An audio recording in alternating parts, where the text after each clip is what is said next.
Hello, everyone. Thanks so much for joining us today for our program from the Parkinson's Foundation, Minnesota and Dakotas chapter, titled Newly Diagnosed, You Are Not Alone. My name is Erin McGee, and I'm the Community Program Manager of the Minnesota and Dakotas chapter. Today's program will be recorded and archived for later viewing on our website. We'd like to see who's watching and joining with us today, so we're going to launch a poll here to see who is joining us. All right, so you might see that pop up on your screen. Just take a moment to click what is your connection to Parkinson's.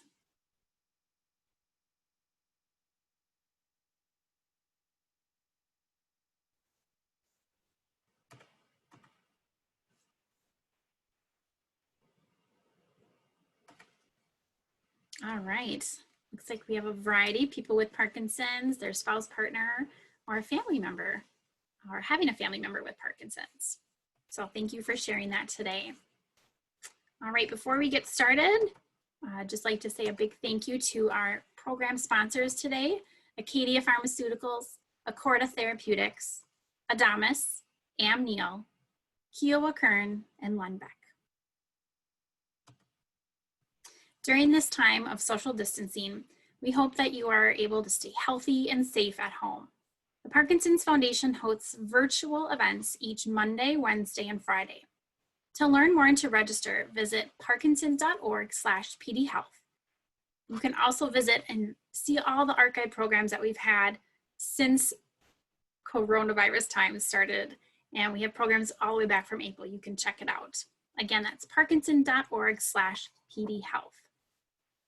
Just want to share a little bit about the Parkinson's Foundation. The mission of the Parkinson's Foundation is to make lives better for people living with Parkinson's disease by improving care, advancing research until there's a tomorrow without the disease. In everything we do, we build on the energy, experience, and passion of the global Parkinson's community. One of my favorite things to share is some of the free resources that we offer, including our website, parkinson.org, our educational book series, webinars, podcasts, and our popular hospital safety kit called our Aware and Care Kit. We also offer a toll-free helpline, 1-800-4PD-INFO, which is staffed by Parkinson's specialists. We invest more than $10 million annually to support the most talented minds in research to explore what causes Parkinson's, how to treat it, and ultimately how to cure it. We recently launched a very exciting initiative called PD Generation, which provides free genetic testing and counseling to those with Parkinson's disease. And I'm so excited that we have just launched a kit that we can mail to you to take your collection so you don't have to go to an on-site visit. So I really encourage you to learn more and check out parkinson.org/PD Generation. All right, and with that, we'll get started with today's first speaker and presenter, Linda I'm going to screw up your last name, Linda, so I apologize already. It's okay. Pituch. Pituch. It's a tough one. I've been practicing, and I apologize. I didn't practice enough. Oh, I feel honored that you were practicing that name. That's a tough name. Well, yes. Well, as I mentioned, our wonderful helpline where you can talk to Parkinson's specialists, Linda is a senior Parkinson's disease information specialist with the Parkinson's Foundation helpline. So I'm very excited for her to join us today, as newly diagnosed is one of her favorite topics and also one of the favorite things to help reach out to people and let them know they're not alone and share some of the things that she's learned through talking with people on the helpline. So I'll pass it to Linda. Okay. Well, thank you very much for this opportunity to gather together virtually. I think that's very important to be together in this community as often as we can and to know that we have this connection with each other. So I really appreciate the opportunity. This topic of being newly diagnosed has special meaning to me within my family. My mother-in-law was diagnosed with Parkinson's in 1995, or roughly that time frame, And a few years later, or about a year later, I should say, I was marrying her son, my husband. And this was I have very poignant memories and takeaways that have remained with me as I watched her navigate and watch my father-in-law and the whole family navigate the new stage, the early stage of the disease. I didn't work for the foundation at the time, but my experience in seeing what was happening in the family, struggling to figure out information, struggling to know if the doctor is a competent doctor or not, or knows or cares really about Parkinson's, and second guessing, about when to medicate, what does 3 times a day of carbidopa levodopa mean, and I think the whole family might have been a bit traumatized for that, because we really struggled to figure things out for a little while until I started working for the foundation. And that's really what drove me to the foundation, is the tremendous amount of frustration we felt during those early times. So here we are together. Here I am, very much enjoying this opportunity to talk about this stage of the process. Some of the lessons I have really learned in my personal experience, but also really largely from the helpline, is the importance of people being together. That you can go through so much difficulty in life so much easier when you have people to go through with it together, or you have a sense that you're not alone, and there are others who care, and are watching out for you. So I even think that is sort of an antidote. It really can do an amazing job on people's depression when they have people around them to support them and help them. So some of the statistics I have, and I think Dr. Lewis will be probably having better stats maybe than I do, or more stats than I do, but when I think about the whole goal is to not be alone and to be in this with other people, one of the encouraging things I like to share with people that call the helpline when they are feeling a little discouraged about being newly diagnosed is that there's about 1 million people living with Parkinson's in the U.S. And some doctors, some clinicians scientists think that that number is exploding. Worldwide, about 10 million. And when I see those numbers, I think to myself, well, for every one person with Parkinson's, there's probably one other person in that person's world that cares and has an interest in Parkinson's being cured or slowed down. So I double those numbers. So I think, okay, we're up to 20 million worldwide. Well, worldwide who have a vested interest in advancing this cause. So I see that as a very encouraging. Also, I just checked on this today, and I don't know if the way I'm checking is maybe the right way, but it's one of the ways I check to see how many clinical trials that I can find are going on right now. So when I went on clinicaltrials.gov and I punched in Parkinson's and I made it international query, it notes about 740 something trials are happening right now in the field of Parkinson's. I see that as very encouraging. I'm sure that science sort of has a momentum. It has a tipping point when information starts to formulate a concept. And so with that number, I like to share that with people because it's an important thing to remember when you're concerned. Maybe you're not hearing enough about what is being done. And so I think that's an important thing to remember. I want to talk a little bit about reactions, and I think we can go to the next slide right now. People go through quite an array of reactions when they are diagnosed with Parkinson's, and they can have the full spectrum of experiences. And I'm just sharing these with you because maybe it offers some clarity if you're kind of not sure where you're at with this, or maybe help you to identify where you were. But people talk a lot about feeling angry or depressed, sad, hopeless, suicidal, resentful that this happened to me. I lived a clean life, bewildered. No one in my family has this disease. How come I got this disease? Or I'm too young. Regretful, saying they didn't appreciate life well enough before Parkinson's, and now they're kind of, having this feeling of regret and discouragement. And sometimes people are on a dark road where they blame themselves. They think, oh, my past lifestyle choices really got me into this position, and here I am. Others respond with denial, which can show up in different ways. It can show up as maybe not filling the prescription the doctor was given, or not talking to anybody about the disease, not learning about it, not making physical therapy appointments that the doctor has given you a prescription for, not exercising, or just avoiding having any kind of conversation with other people about the whole experience.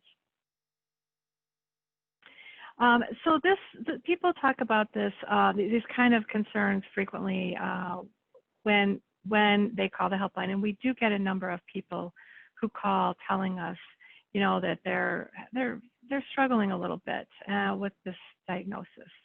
Others, however, can respond with a sense of relief and maybe even a positivity, which seems incongruent, but maybe they, for a couple years, have been searching to figure out what the answer is to this. Some research even shows that it can take people 1 to 2 years before they actually come to a diagnosis of Parkinson's. So they've been seeing the doctors a lot and had a lot of doctor's tests. How people react to this disease really can depend a lot on individual characteristics or situations. So like if somebody is, the age that they are, if they're a young person diagnosed with Parkinson's, or if somebody is still working, if somebody, the support system is good or not so good, or if they are attributing things to Parkinson's that might be misconceptions, like that Parkinson's will kill you. Some people might also have a memory of a doctor. They might have had a doctor that gave a very basic piece of information to them about Parkinson's, and then that was it. Or they might have had a doctor who thoughtfully answered all the questions and explained the diagnosis and treatment options and connected them with resources, and that can make a lot of difference. People with Parkinson's and care partners, they can really experience this stage of accepting the disease very differently and separately as well. So the next slide, please. This slide, accepting and making meaning with this diagnosis, is, I think, one of the really the core, kind of gets to the core of what people are experiencing or worried about or thinking about. And what we've learned from callers is that some of them are having trouble accepting the disease and also finding meaning about living with it now and in the future. And what we say is, yes, it's true. Life will change, but life is not over. Matter of fact, it's far from over. The disease tends to progress slowly, so that allows for time to adjust and adapt along the way. It is a disease that can be different from person to person. Even within the same family, you can have people experience different symptoms with Parkinson's. Parkinson's is considered a very varied disease, a boutique disease. And so you'll see this range of experiences. So we often, want to encourage people to not compare themselves to others with Parkinson's. That you don't want to supplant their experience onto your experience, and you don't want them to do the same as well, because there can be such a variability. There are about 20 symptoms of Parkinson's, and they are subdivided by motor and non-motor. Motor symptoms are tremors. Non-motor symptoms would be like depression or loss of sense of smell. You'll see that differentiation in a lot of the literature on Parkinson's. Parkinson's does not shut down vital organs. It is not fatal. So that's a misconception, and it's an understandable question that a lot of people have. But for the record, it's not considered fatal. The average age for this disease is somewhere in the 50s to age 60, and many people are still working or raising their families. And what is, I think it's interesting too for people, because they may not even know there's others in their workplace who have Parkinson's, because many people associate somebody like the former Pope, John Paul, who I think is in his 80s, and he was living with Parkinson's. So throughout this experience with the disease, whatever age you are, that you can have a meaningful life, even as you experience changes. And you might find it very helpful to remember that you are in control of many aspects of your Parkinson's. This is a very empowering thing to think about and to really notice, have it on your radar. So some people, though, that's a hard ask early in the disease. It might be hard to see that or feel that. I am a proponent of counseling. I worked at a crisis unit for 10 years, and I see counseling as having a role as a sort of a mental health housekeeping role that offers the opportunity for people to get those thoughts out of their head that are twirling around and not getting resolved, and get them off the table so they can be sorted out and then maybe repackaged and then put back in. When we don't do that, many times what can happen is people can become anxious, and it's a very stubborn kind of thoughts that can create that anxiety. So I do think it's a wise idea. So tapping and accepting that there is meaningful life to be lived with Parkinson's is really important. And your thoughts about the disease and your experience with the disease will probably change over time. But there's a lot of resources out there to help you along the way with this. Next slide. I want to talk about sharing my diagnosis with others. So we all have a different comfort level with what we want to disclose and when we want to disclose it. Everybody does this on their own time. And it might be that time is needed to adjust to what it is, to get yourself informed about it, especially because you might be already thinking that you'll be asked questions, or you'll be in uncomfortable positions that you want to be able to manage if somebody says something that's hurtful or well-meaning but not correct. So you allow yourself, you obviously allow the time you need for that.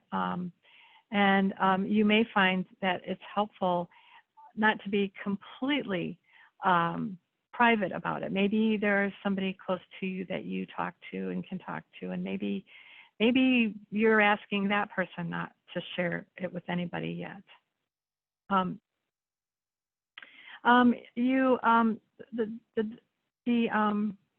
thing I want to say about this is that one of the challenges with not disclosing something is that it actually can also be a burden, because that means you're going through it alone, a little bit more alone, or you're not getting the support that could help you.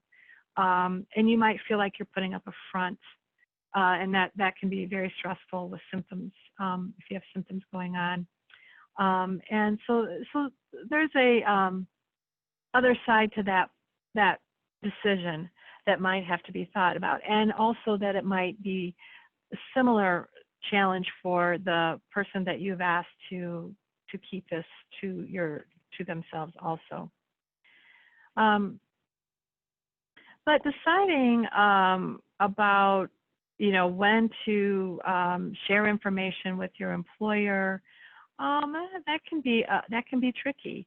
But there's two sides to that, because if you do share, then you have disclosed the disease. So now you are protected by the American with Disabilities Act, and you also may have more opportunities to work more productively and more comfortably, because they are required to provide reasonable accommodations on the work site. But ultimately, it's important to just feel comfortable with whatever your decision will be. There are resources, again, that can help you along the way. We have a wonderful fact sheet called Employment with Parkinson's and Working It Out that could be helpful as well. I will say this too, that sometimes I've seen it in action where somebody says something and it's awkward, or they're well-meaning, but it's insensitive. And I would encourage you to prepare yourself in advance for those moments, and maybe also be generous to those folks. I think most people probably don't know Parkinson's, and what they're saying may be just kind of a guess or based on their exposure to the disease also. And I think most of the time people do mean well. Okay, next slide. So this is the wellness slide, and I really, many people who have Parkinson's probably already know this, but exercise is really important in the management of Parkinson's. Sometimes it's even equated to medications. There's several thousand research studies done on exercise and Parkinson's, and much of it shows that it has an impact. There's been a debate on whether it slows progression in the disease, but to my knowledge, that debate hasn't been settled yet. But it is a quality of life improver, and so it's a high priority. If you're not an exerciser, what is said is just do something that you will stick to. Start small, and don't try to be Lance Armstrong in a week. There's really no exercise prescription that's right for everybody anyway. So whatever works is what's going to matter. I also want to mention wellness in terms of all the healthcare team and the number of people that will potentially be on your healthcare team. And I would encourage you to have as many of those people as you can to tap into. They could be physician's assistants, nurse practitioners, pharmacists, social workers, mental health professionals like psychiatrists or psychologists. It could be physical, probably very much physical, occupational, and maybe speech language therapists as well. Something to keep in mind about speech therapy is that, physical therapy is that many physical therapists will say they wish that people with Parkinson's would start off when they're first diagnosed with an appointment with them to evaluate where they're at, what their needs are, and to create a plan. Because there is evidence that suggests that when you are involved in physical therapy and exercise early in the disease, you do better compared to somebody who might start later. So if the option is available to you, that might be something to move forward with. So I think that I just, again, want to say I appreciate so much the time here and the togetherness here, and I hope that we have a chance to meet again after this presentation is over today. And thank you for your time. Wonderful. Thanks so much, Linda. I just wanted to make sure that you touch on the newly diagnosed kits and also the PD conversations. Thank you, Erin. Yeah, I was looking at the clock there, and I just realized I was going a little over. So you're right. Yes, thank you. Thank you so much. Yes. So, the newly diagnosed kit is it comes as a result of what we've learned from the community. What we have in there is some 5 steps to guidance steps to moving forward with the disease. We have some information, a fact sheet, informational sheet about Parkinson's. We have a wonderful sheet about key questions to ask your doctor at appointments. And also something to keep in mind about those appointments with the doctors. It's a good idea if you can bring somebody with you when you go to those appointments to write down notes based on what the conversation is with what the doctor tells you. I want to emphasize again, you're not alone. We are all here together, and it is meaningful. It is a real connection that we have. And there's people who are really, truly fighting tooth and nail to get an answer to these this disease. I want to show you, Erin, if you could scooch down to the PD conversations slide. So we have a wonderful way of socializing and connecting with other people in the community, and it's called PD Conversations. It's an online forum. You would need to register to be a part of it, but it's a community that chats with each other. And we have different, we've broken it up into different populations or different issues. So we have a newly diagnosed forum. It's a wonderfully active place. Sometimes the helpline will chime in on the PD Conversations website. So sometimes you might see my name or somebody else's name there as well. The next slide is a picture of the helpline staff. There are 8 staff who answer questions about Parkinson's and who are very experienced. We have nurses, we have social workers, we have years and years of experience with getting informed about the disease and listening to callers and figuring out the best way we can help solve problems. Please feel free to use the helpline. Our hours are 9 in the morning until 8 o'clock at night, Monday through Friday, Eastern Standard Time. And the last slide, again, shows the phone number for the helpline, and I hope to hear from you soon. Thank you. Thank you so much, Linda. All right, next we'll have Dr. Scott Lewis joining us to present newly diagnosed with Parkinson's disease. And then Linda will join us at the end for question and answers. So I'd like to introduce Dr. Scott Lewis of the Brain Sciences Center at the Minneapolis VA Medical Center, presenting on newly diagnosed. All right, Dr. Lewis, the stage is yours. Fantastic. Happy to be here.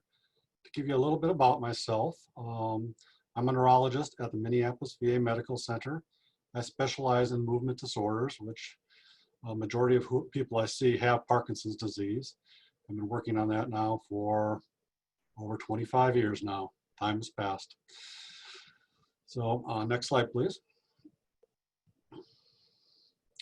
I kind of took the format of this talk in combination with the Parkinson's Foundation website and the Michael J. Fox website, both of which have sections on newly diagnosed Parkinson's disease to kind of give an overall organization to the talk. First part, which I'll probably spend the majority of time, is learning about Parkinson's disease. That when you get the diagnosis, what does it mean? How is it made? What might you do about it? How much you approach it? To read this, knowing the facts about Parkinson's can help you understand the disease and make informed decisions about your care. But too much information can be overwhelming and even misleading. So I think it's always good to kind of phase into it. I reiterate having somebody come with you to the appointment so they can kind of keep track of things and they might have their own questions. Certainly ask your doctor and other people with Parkinson's disease what resources they use and what they found to be helpful in learning about Parkinson's disease and your symptoms. And later on, I'll go over some of the various resources that I recommend to people to get more information about what's going on. So next slide. I always like to start off with a little history because sometimes people say, well, what is Parkinson's disease? Parkinson's disease was named after a physician, James Parkinson. In 1817, he wrote a paper where he described 6 people that he had met who had similar symptoms that we now call Parkinson's disease. He wrote up this paper. It was called the Essay on the Shaking Palsy because of the tremor and the difficulty in movement. He himself did not name it Parkinson's disease. That occurred probably about 70 years later when people who were trying to describe neurologic diseases came across this paper and felt it was so well described that it should be called Parkinson's disease. So that's now about 200 years. We just passed the 200-year anniversary. Next slide, please. However, Parkinson's disease has been around for a lot longer than that. It's probably been around as long as we have. Galen is a physician back from Greece who described Parkinson's disease probably about 100 AD. There are characters in literature that we can say probably had Parkinson's disease, and that includes Shakespeare's Henry VI. So we know that the symptoms have been around for over 2,000 years, but more recently described as to what it is and what's causing it. We'd already mentioned Pope John Paul II, but I always like to bring up people who have or have had Parkinson's disease. Michael J. Fox is still acting. He's running a very successful foundation. He's now had Parkinson's disease for over 26 years. Alan Alda has been diagnosed with Parkinson's disease. Jesse Jackson has it. Neil Diamond, Linda Ronstadt, and Ozzy Osbourne, depending on who you like in music. All 3 have been diagnosed with Parkinson's disease. Billy Graham had Parkinson's disease for decades, as did John Paul II. And for a bit of Minnesota touch, the creator of Peanuts, Charles Schultz, had Parkinson's disease as well. So a lot of people have had this disorder. They have continued to do their jobs, have their careers, travel, start new foundations, continue their love of music or acting. They did not let it stop them doing anything. So let me go to the next slide.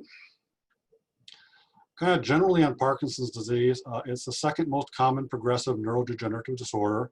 Alzheimer's would be first, but it is not that disorder. It is the most common neurodegenerative movement disorder. So as we iterated before, a lot of people will have Parkinson's disease. And I often think about, well, if we take like the Minnesota State Fair attendance, how many people come? Well, at the State Fair, over the course of the fair, thousands of people at the State Fair have Parkinson's disease. And they're at the fair just by sheer numbers. And also kind of hammer this home a bit too, it's a complex disease with variable symptoms.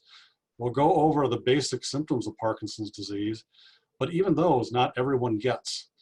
And so people can have very different experiences with Parkinson's disease, even though they carry the same diagnosis. And that's also why I like to say too that if you meet other people with Parkinson's disease and you're worried that you're going to have these same struggles that they're having, that's not necessarily correct. It's different enough that each person kind of has their own path on this. Next paragraph, excuse me, next slide. Parkinson's itself, people ask, well, why did I get it? And actually, we don't know that answer. There are some more specific things that we come across where, if you're familiar with Muhammad Ali, who was diagnosed with Parkinson's, it was believed to be caused by his boxing career, but that's certainly a more unusual situation. For the most part, we don't know. We believe it to be kind of a combination of things so far, genetics, which we'll get into a little bit, the environment, things you might have been exposed to or in contact with. And we also know it gets more likely as we get older. So there's some factor in that as well. So next slide. For new cases per year, it's about 15 per 100,000 people.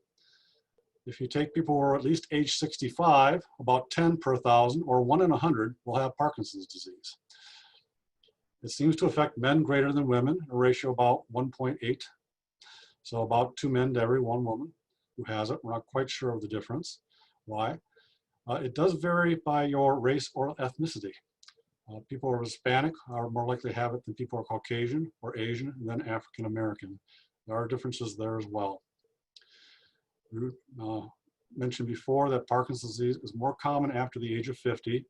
About 15% of the people develop it before the age of 50. Michael J. Fox, again, is one of my more common examples for that. I believe he developed it in his 30s. If you remember his acting career, I believe he got it when he was acting on Spin City. He's talked about that, and I watched that show, and I remember that he would hold one hand in his pocket. And he had talked about that later, that in order to kind of hide the tremor, he would put his hand in his pocket. So there are a number of risk factors for this. We already mentioned age, more likely as we get older, more likely for men than women. We mentioned kind of the environmental factor. We think that we do know people in various areas of the country seem to be more at risk to getting it. And it suggests that there might be some association with agriculture or in certain types of industries. And by that, it might have been a pesticide exposure or herbicide exposure, metal exposure, I mentioned manganese there, or solvents that are used in various industrial tasks, industrial cleaning, and so forth. Now, being exposed to these things does not mean you'll get Parkinson's disease. It simply means that people have been exposed to this, perhaps in combination with the right genetic factors, seem to be at a higher risk for developing it. So, next slide. I've been mentioning genetics here a couple of times. It's a complicated story with Parkinson's disease. You can think about genetics as that if I get a gene, I inherited this gene from one of my parents, will I get the disorder? Well, Parkinson's disease generally does not act like that. It's not solely based on one gene. There are some familial forms of Parkinson's disease that do run in families, but for the most part, we see people who have Parkinson's disease, but nobody else in their family does. And so it kind of comes down to, well, why does that one person start to develop it? And we do believe that genes kind of sort into 2 categories, that there are genes that cause the disorder, but there are also genes that seem to be associated with the disorder. In other words, if you have a certain genetic makeup, it make your risk of developing Parkinson's disease greater if you then have other factors get involved that then lead to the diagnosis. So, there are genes that don't necessarily cause the disorder, but they change your risk of developing the disorder. And if that isn't complicated enough, even if you have genes, sometimes genes don't always express themselves fully. So the complication of that can kind of escalate and then makes it very tough to tell exactly what's causing what. But I think the kind of take-home message here is that for the most part, people who develop Parkinson's disease do not have a genetic form of Parkinson's disease. We do kind of as a rule say that if a person has Parkinson's disease younger in life, before the age of 50, a genetic cause does become more likely. Next slide. So what are the classical features of Parkinson's disease? Well, we kind of break it into 4 areas. There's bradykinesia, which is slowness of movements. The movements get slower, they get smaller. So a person might not blink as much, they might not be as expressive, they might not gesture as much when they talk. Their voice might get softer. They might notice that they're having more difficulty with moving, such as getting out of a chair, especially a chair without arms on it, or a low couch. Their steps might get shorter. They might not swing their arms as much when they walk. Freezing is when the movement has more trouble initiating the movement. Tremor is the other classic one. And the tremor, I say usually resting. By that I mean the tremor develops when your hands are relaxed. If they're just sitting in your lap or they're hanging by your side, the tremor will start. And it kind of has this pill rolling motion to the tremor. If the person with Parkinson's then will go to use their hand, often the tremor suppresses or totally goes away. And that puts it in contrast with other types of tremors that people can develop that are not Parkinson's disease. Rigidity, that's stiffness to the muscles. That kind of shows up in the slowness and smallness to the movements, but also, the person might feel more stiff. And the other part of this is postural changes. They might have a more stooped, flexed forward posture with the shorter steps. They might feel more off balance. They are more likely to fall. The other thing about Parkinson's disease too is that it typically starts on one side of the body. We don't really know why it picks one side or the other, but it will pick one side and generally will stay worse on one side than the other, though with time it may involve both sides. But in time, that's a hard thing for me to predict, because when I say in time, I'm saying, months to years, if not years to, 5 years down the road. So it's hard to predict that, but with time in that kind of time scale. Next slide. So what do people come in complaining about when we start entertaining the Parkinson's disease diagnosis? Oftentimes a tremor will bring somebody in. Their hand will start to shake and they'll wonder why. They might have more trouble with tasks. Their handwriting might have become smaller. They might have hard to do finer tasks like buttoning buttons. They might complain that their hand is not working quite as well. It doesn't have the dexterity it used to have. That might be described as feeling slow or weak. Similarly, the arm might feel stiff or more achy. They might notice a change in their gait, or their family might notice a change in the gait, where that they're not walking as fast, they're shuffling a bit more, they're not picking up their feet as much. They may notice more trouble getting up out of chairs, or also in mobility such as rolling in bed or turning in bed. Sometimes family members will start noticing that their family member is speaking more softly, asking them to speak up because it's harder to hear them. So those might be changes that people start to notice that would prompt us to start considering the diagnosis of Parkinson's disease. So next slide. As we alluded to before, a lot of those things I just talked about were things that are what we call motor symptoms. They involve movement. Parkinson's disease can also affect other parts of what we feel. And that's because Parkinson's disease affects more than one part of the nervous system. Some of these symptoms that are not the tremor or the stiffness may actually predate the motor symptoms by years. And some of the ones that we often allude to, though the list here is not complete, people will start noticing more fatigue, less energy. Anosmia is the fancy word for not being able to smell as well. They might lose their sense of smell. They might notice changes in their sleep. Sometimes people will start enacting their dreams. They might talk in their sleep. They might, punch out or kick out in their sleep because they're reenacting their dream. They're still asleep the entire time. People might develop more trouble with constipation, and that might precede the diagnosis as well. There can also be changes in how you urinate, in sexual function, and also in mood, including anxiety and depression. And I think that, those might lead to more what we call passiveness. I think also sometimes people will come into us because, as I alluded to before, that the person has less movement, therefore they're less expressive. And when somebody's less expressive, we worry about their mood. And that can be part of it as well. So I think in Parkinson's disease, we try to approach all of these symptoms, not just the most visible ones like the tremor, but also ones that people might be experiencing that might be bothering them just as much, if not more. So next slide for me. I wanted to get a little bit into what Parkinson's disease is more on a medical level. Parkinson's disease is a brain disorder. There are certain cells in the brain called neurons that are kind of like the electrical circuits of our brain. They communicate with each other and they help us move and think. Those neurons are organized into different areas of the brain, and one specifically called the substantia nigra is where Parkinson's disease pathology is mainly located. These cells produce a chemical called dopamine. When those cells release it, it's how the cells talk to another cell. Dopamine allows smooth, coordinated function of the body's muscles and movement. As those cells start to dysfunction and produce less dopamine, eventually the symptoms of Parkinson's disease will appear. But we do know that some of this dysfunction occurs before any of us are aware that Parkinson's disease is on the horizon. And that's part of a research area to try to understand earlier and therefore intervene earlier when Parkinson's disease is starting to develop. Next slide. A little bit more about the substantia nigra. It's part of a group of structures called the basal ganglia. That's a large group of nuclei that are located in the base of the brain, the cerebral cortex, that controls movement, coordination, and so forth.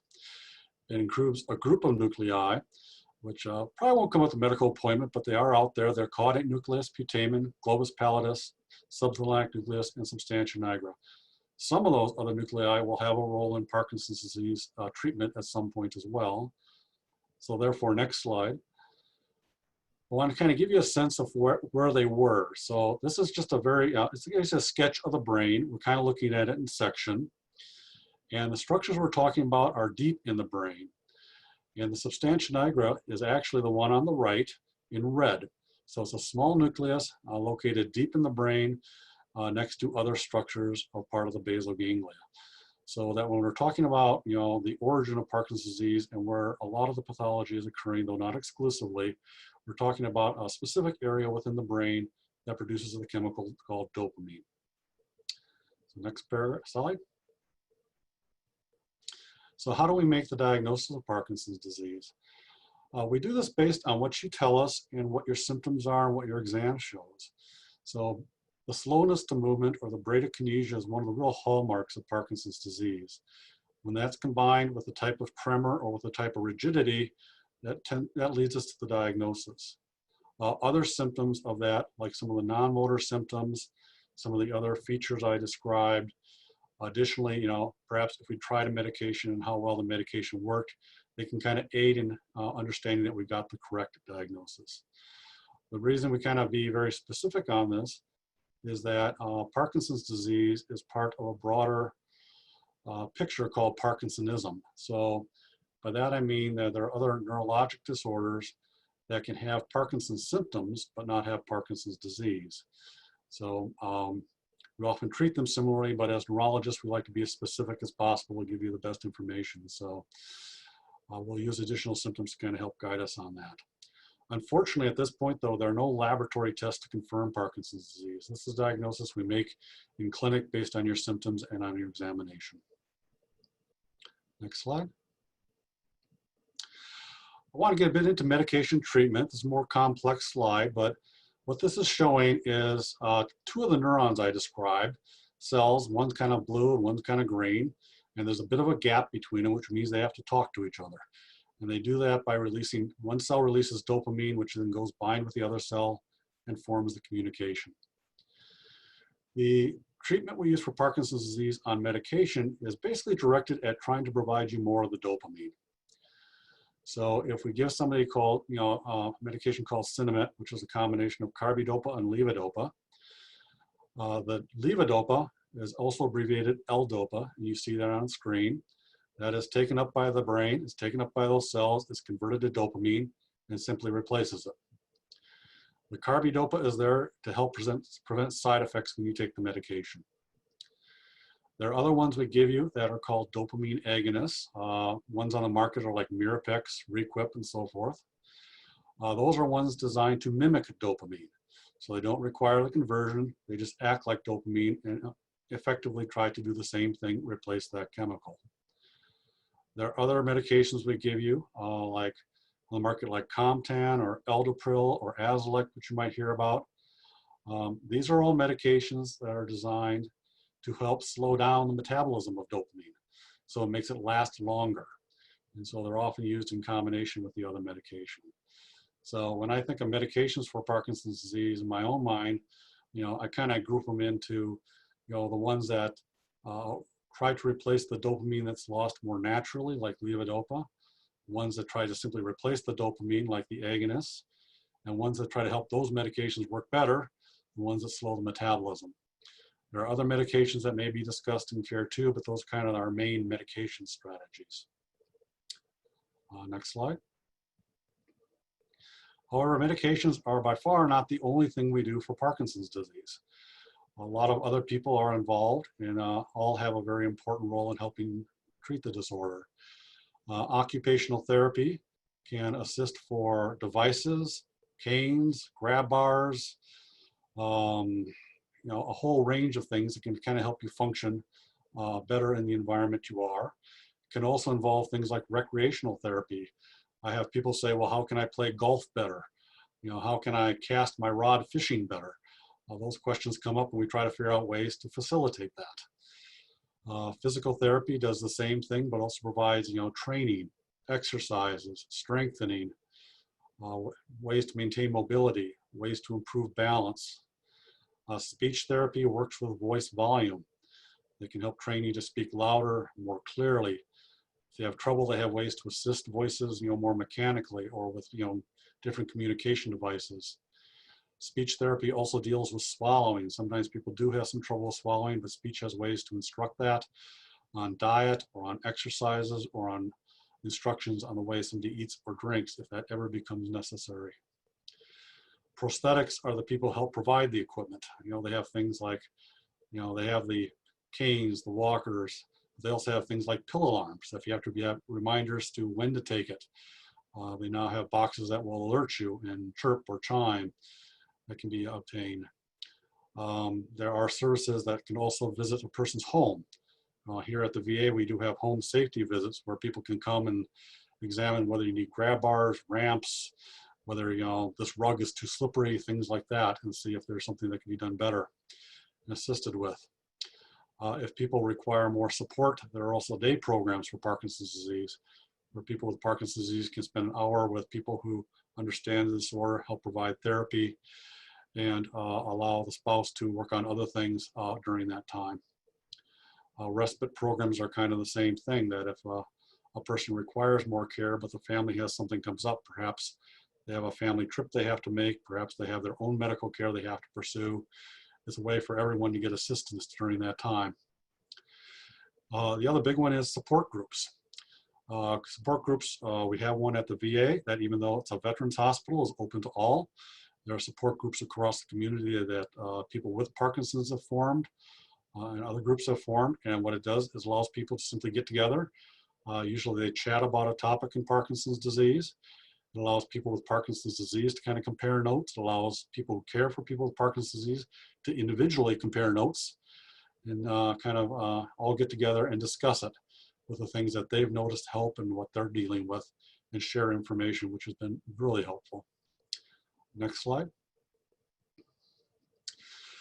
That kind of leads to, I think that, you know, seeing a Parkinson's specialist is very important.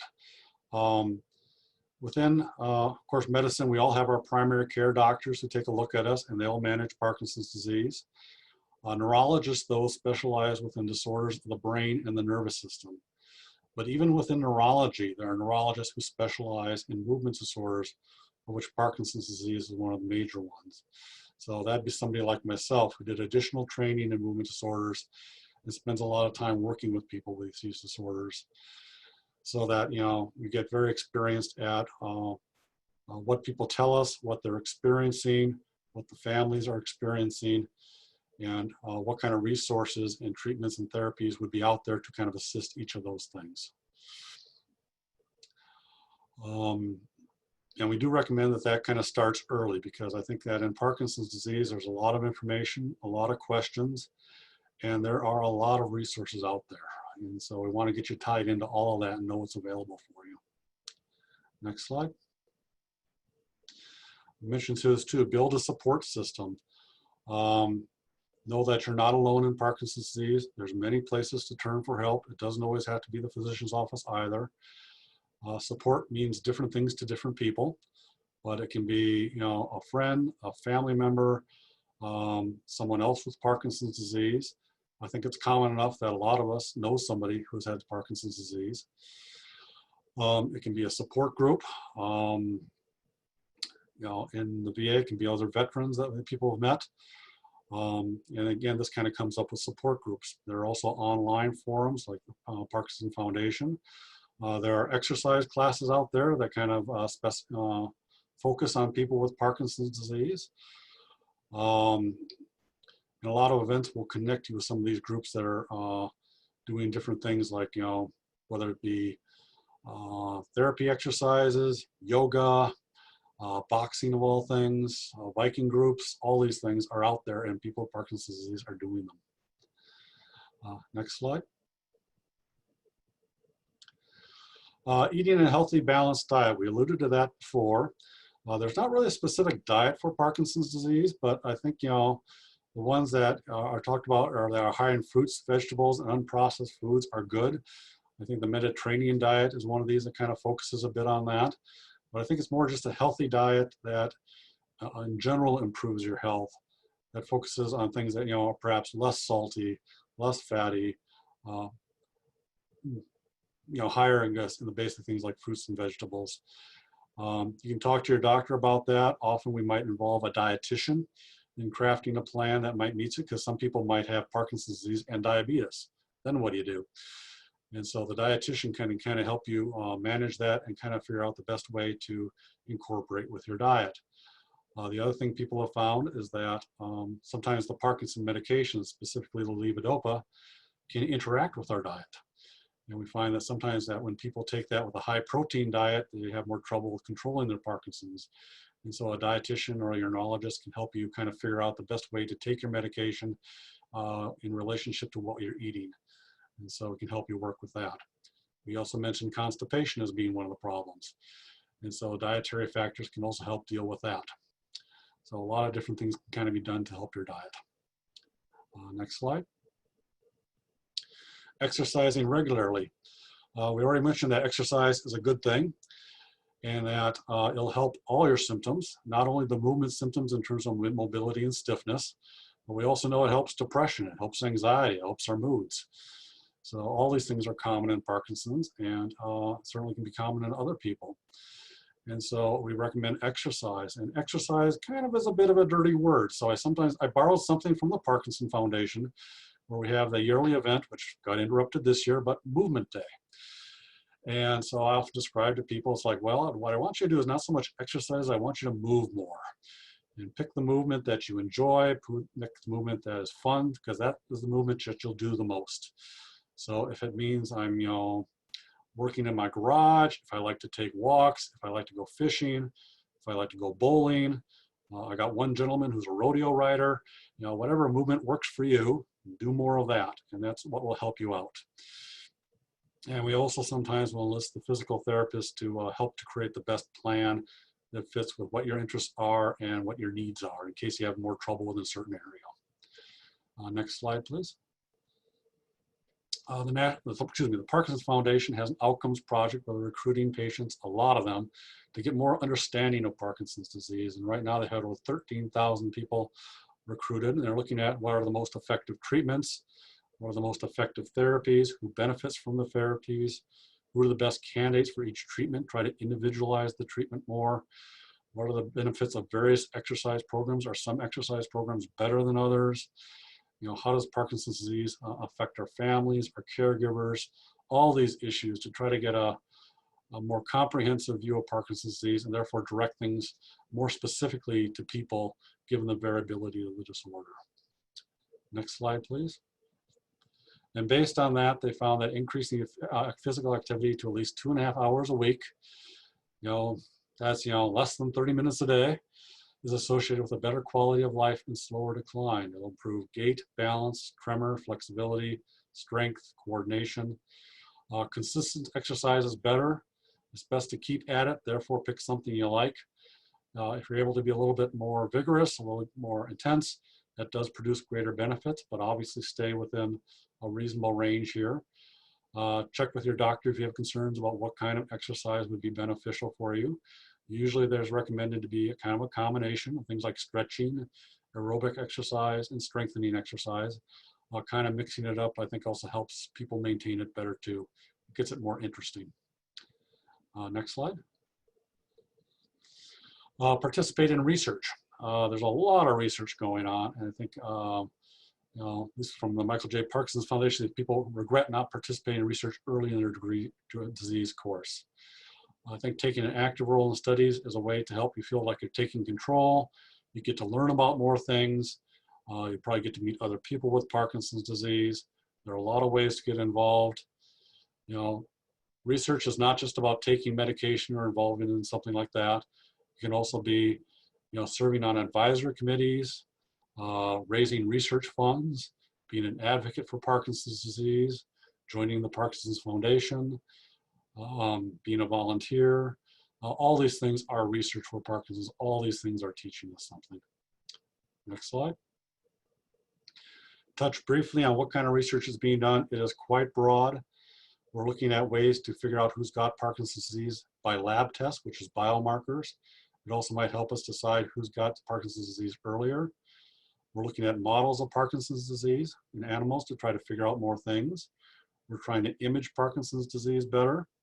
Deep brain stimulation is a surgical technique for Parkinson's disease that we're working.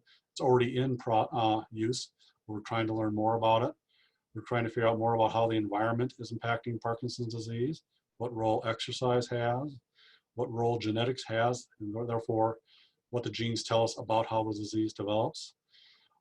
Other ways that the disease might be affected by cellular structure like mitochondria, which are part of the cells. More work about motor complications, how we might adjust to them with prosthetics, braces, other devices. How we might slow down or stop Parkinson's disease with things like nerve growth factors or neuroprotective drugs, or even potentially try to reverse some symptoms with stem cells, which is still experimental, but that's the question they're trying to ask. Whether these things can be done to not only treat Parkinson's disease, but to slow it down, hopefully stop it, hopefully eventually reverse it, or hopefully eventually not have it happen at all. Next slide, please. Resources. Parkinson's Foundation is one I always refer people to. They got a big website, big presence in Minnesota. There's also the American Parkinson's Disease Association. There's a Michael J. Fox Foundation for Parkinson's Disease. They've all got websites. There's the Parkinson Alliance, the Davis Finney Foundation, which I think is more of a Canadian-based Parkinson Foundation. I'll put in a plug for the Veterans Hospital. I'll get to it in just a moment, but there's a large Parkinson population within the veteran population.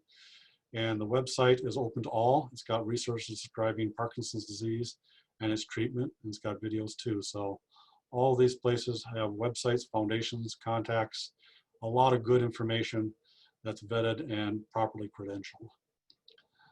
Next slide, please.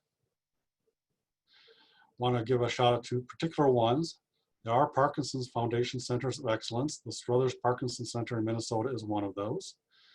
There's also the Udall Center of Excellence for Parkinson's Disease. The University of Minnesota is one of those. Next slide. The VA has something called the PADRIC. It is the Parkinson's Disease Research, Education, and Clinical Care Centers. There are 6 of them within the VA system that were appointed by Congress. They are meant to be kind of the hub in a hub and spoke model of care for Parkinson's disease across the VA system, across the country. And next slide.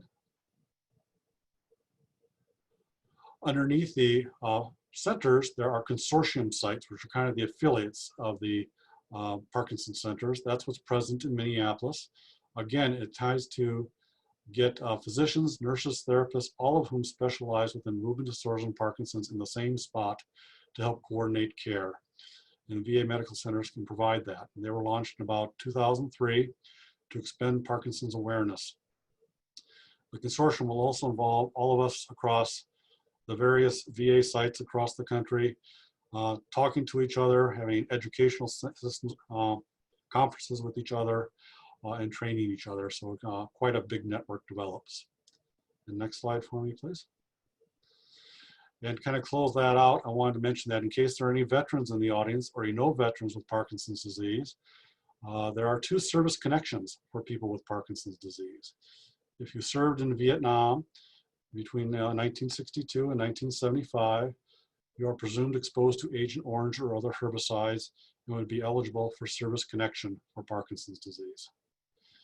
If you served at Camp Lejeune, in North Carolina between the dates of 1953 and 1987.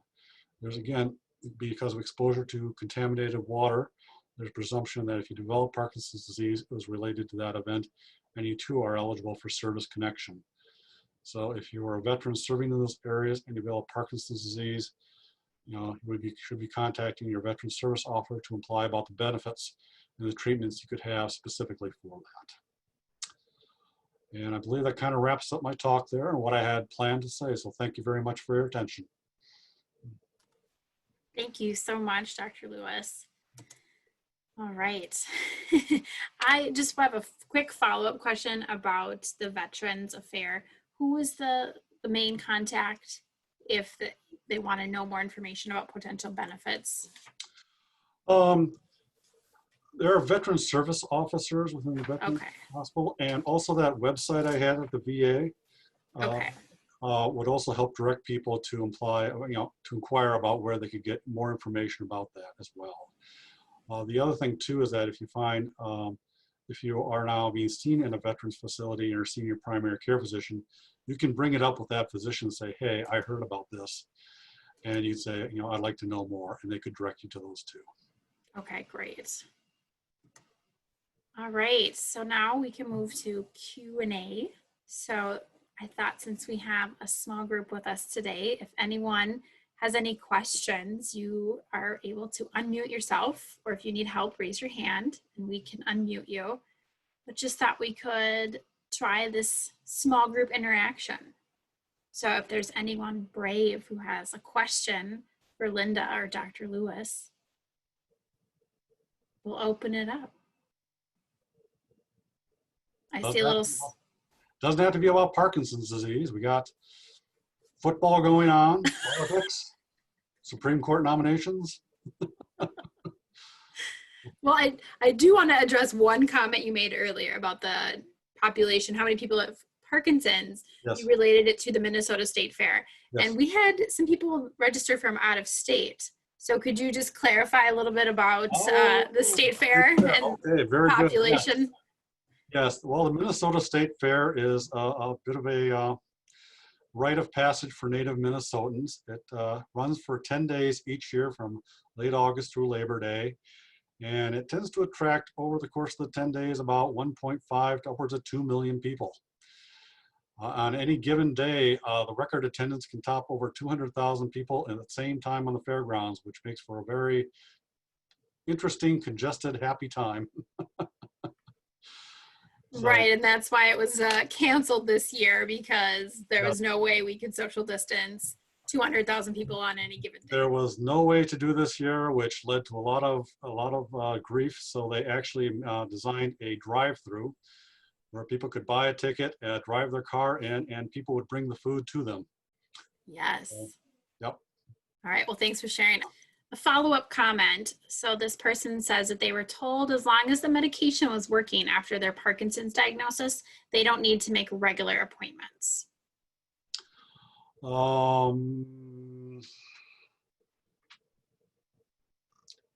Personally, I would say you should still have regular appointments. And the reason I say that is that we talked about the motor and non-motor symptoms. There are additional symptoms of that. Medications themselves can have side effects. So I always like to touch base and kind of see what is entirely going on with the person, to see if something that they're noticing that they might be seeing another physician for or somebody else for, and they'll talk about it and say, oh, hey, this is actually part of the Parkinson's, or this is part of the medication, and therefore we actually ought to be thinking about that, and this is what we might want to do. So it's more like of kind of making sure that we stay on top of the various topics over time. Certainly it could be possible that in 6 months' time we'll look at each other and say, how you doing? Great, fantastic, and we won't make any changes. But I prefer to be in that situation than to have a year go by and realize that for the past 6 months you're having something I could have helped with. Great. Linda, do you have any thoughts or had any similar questions through the helpline about appointments? Yeah, we, Hope you're muted. Hold on, Linda. Okay, now try Linda. how's that? There we Okay, go. thank you. We get a lot of questions about specialists, and actually a lot of people think a neurologist is a Parkinson's specialist, which, you know, that is a type of, you know, brain doctor, of course. But what they a lot of times may not have learned or heard about is that this movement disorder fellowship really takes neurologists up to a new level of expertise in the field of Parkinson's. So sometimes we're letting people know about that. And we keep a list of specialists in our system here. So if somebody calls and wants the name of the doctor, somebody might, I just had somebody who's moving from California to Florida, and they wanted to names of doctors for Florida for 3 months from now. And so, yeah, and this whole thing about as a helpline staff, we have sort of like this 30,000-foot view of the whole U.S. and the issues that where there's some states where there's not a specialist in at all, or very far away, you know, and people have to travel a distance, and that's challenging. And some people just can't drive the distance to see a specialist, so they're seeing whoever's local, which I would almost imagine those local doctors probably get an education just from all the people with Parkinson's they probably see. So, yeah, that's an important thing. If you can get a movement disorder specialist, that's in your region, it's an important step. Mm-hmm. Mm-hmm. It's interesting. I've had other people have traumatic events that have actually shown their symptoms almost suddenly, and the reaction or the comments they had was like it was dormant, and then something just kind of activated it. Is that common, Dr. Lewis, to see just kind of an apparent? Yeah, I think it is. I think it's, you know, often hard for us to sort out. Obviously, part of the evaluation for Parkinson's and for tremors is to certainly review everything that's been going on for you, including medications, because sometimes medications have side effects that can mimic some symptoms of Parkinson's disease. But I think that it probably plays into a little bit of that we believe that, you know, Parkinson's develops for a while before we actually are really aware that the person has it. And so whether that some event is occurring that provides either different stress or different focus of attention or something, we're not quite sure. But, you know, sometimes people have the story that, you know, after this event, after this injury, after this surgery, after this medication, you know, I started noticing these symptoms. And, you know, the symptoms are consistent with Parkinson's disease. And, you know, trying to sort out whether there was something about that event or something that contributed or not is sometimes very difficult.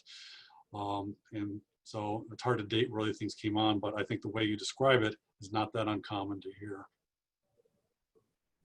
Thank you. All right, I have a question that we received in registration. Dr. Lewis, how does Parkinson's affect depression in a person? Is there a different protocol for Parkinson's patients on antidepressants? Not so much. I think that depression is, you know, fairly common in Parkinson's disease. I think that it's in some ways, I think we're starting to consider it, you know, almost as part of the disorder, at least for some folks. Not everyone gets it, of course, not like, you know, everyone doesn't get every symptom, but, you know, certainly it's enough that we look for it and consider it, you know, perhaps more part of the disorder. The medications we use to treat it are very similar to what we use just generally for depression.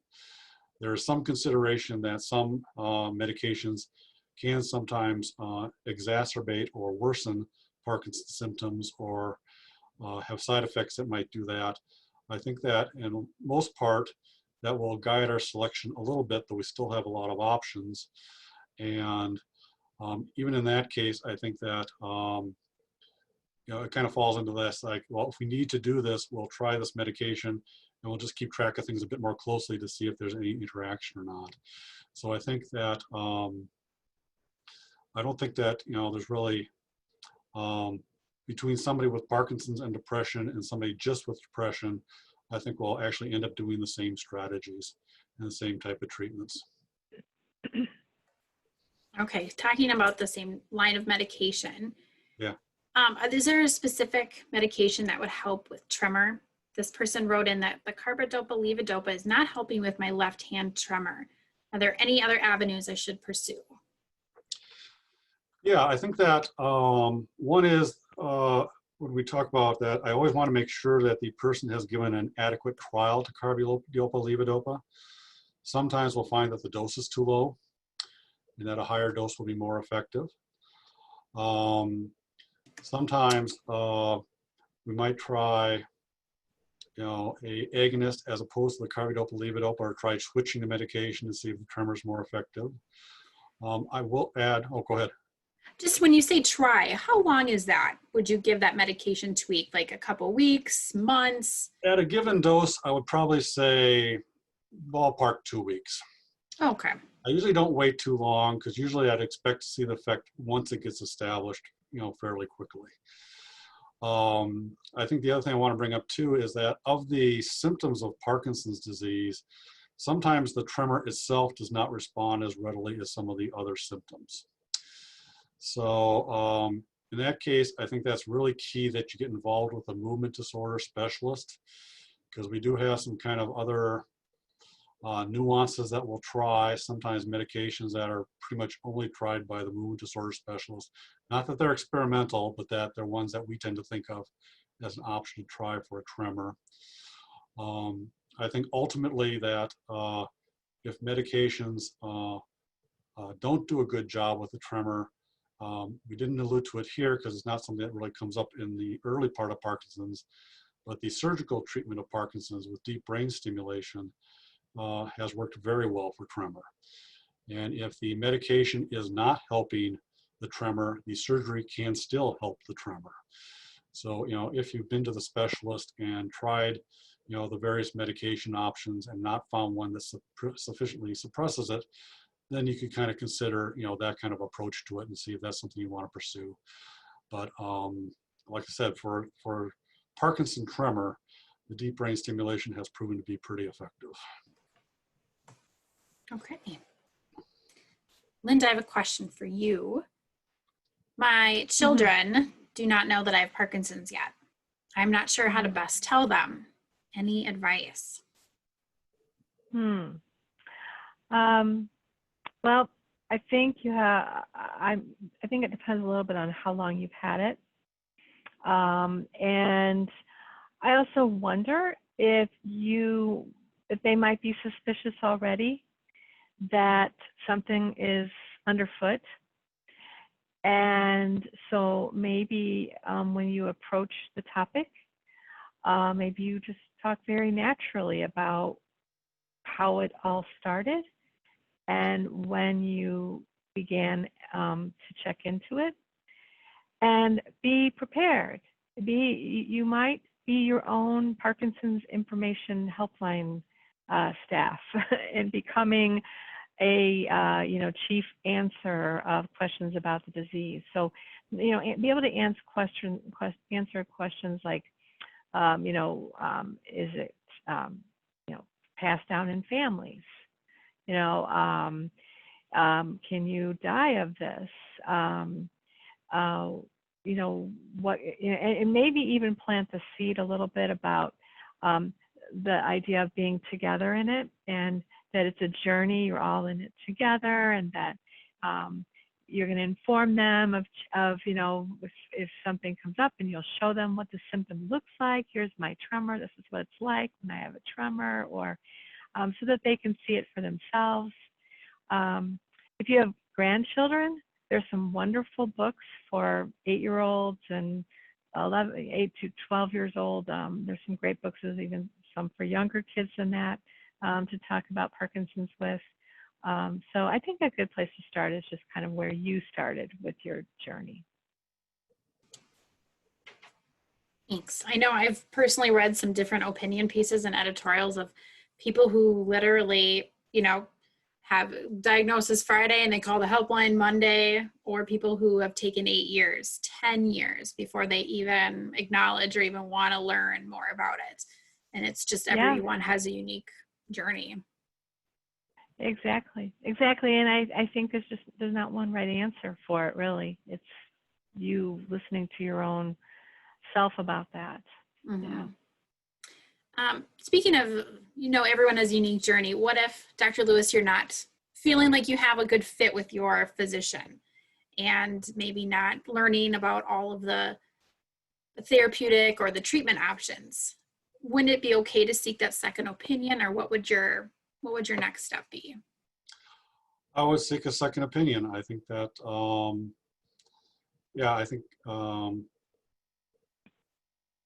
sometimes you just don't mesh with somebody. Sometimes you don't bond well with somebody. And I think it's perfectly fine then to, seek out a second opinion or another physician to see if that works better for you. I think, speaking personally, I don't have any problem with that. I want, of course, everyone to get better. I have, also people that, because we're in a federal institution, which is a little bit separate from the other insurance ones, I have people who actually see 2 neurologists. They have one that's closer to their home, part of their other system. Often they've been seeing them for a while before they came into the VA system. They don't want to leave that relationship, so we do it jointly. And I think that that tends to vary a little bit. I think, physicians kind of all have their own approach to things, whether they want to be the only one involved or whether they're willing to share or such. But I think that if you feel like the relationship isn't there, I think it's always a good idea to feel free to get a second opinion. As I say, I'm never going to dispute that 2 brains are better than 1. Yeah. All right, and I have one final question before we ramp up our program. Do you suggest, Dr. Lewis, any vitamins specific for Parkinson's or supplements? Actually, I don't. I have not found that anything really came through clearly that backed up vitamin supplements or anything else at the moment. Certainly, I'd also, on the converse side of that, I don't find things that if you're taking a supplement or vitamin, it does not interfere, though, with anything we want to do and doesn't interfere with the medications. I just haven't seen enough evidence yet to suggest that we need to deliberately supplement those for specifically Parkinson's disease. Okay. We don't even have enough time to get into one of the hotter topics of marijuana and Parkinson's. Okay. So we'll just, we'll add that into our links and the show notes to the I ebook. probably dodged one there because as a federal physician in the federal government, it's still illegal. Oh, yeah. If I were a state physician, the story would be different. These are complicated times. Right, right. Yeah. All right. Well, thank you so much, Dr. Scott Lewis, and thank you so much, Linda, for spending your afternoon with us. It was really fun to hear everyone or share your questions with us. It's a rare opportunity we get to hear from the community, so I appreciate those who were able to do that. And with that, I just have a few extra comments to share before I let you go. So one of the things that we really appreciate is your feedback about today's program and any other things that we're doing from the foundation, as they help us plan for the future. So after today's program, you close your Zoom window, the survey will pop right up, and you'll also get an email next week with the link to review this recording and our PowerPoint presentation and some of the resources we talked about. So I will make a note to include that marijuana and Parkinson's article from our website. And once again, just sharing, check out our website.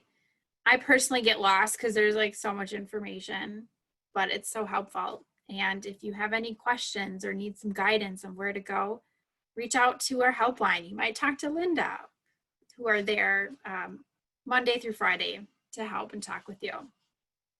And again, I'd love for you to join us again on Zoom. Up next, is tomorrow actually, our October 14th Sing Out Loud with Parkinson's. This is through our PD Health at Home program. So it's going to be another interactive program, but don't worry, you will be muted. So no one else will hear your singing voice. So you can do it in the comfort of your own home. So we're going to have warm-ups, rehearsing a musical piece together with the lyrics being provided. It's going to be really fun in a way just to do something different. And it's also good therapy to work on those vocal skills, as Parkinson's can make your voice soft. So think about it tomorrow. Until then, I hope you all stay safe and healthy and have a great rest of your evening. Take care.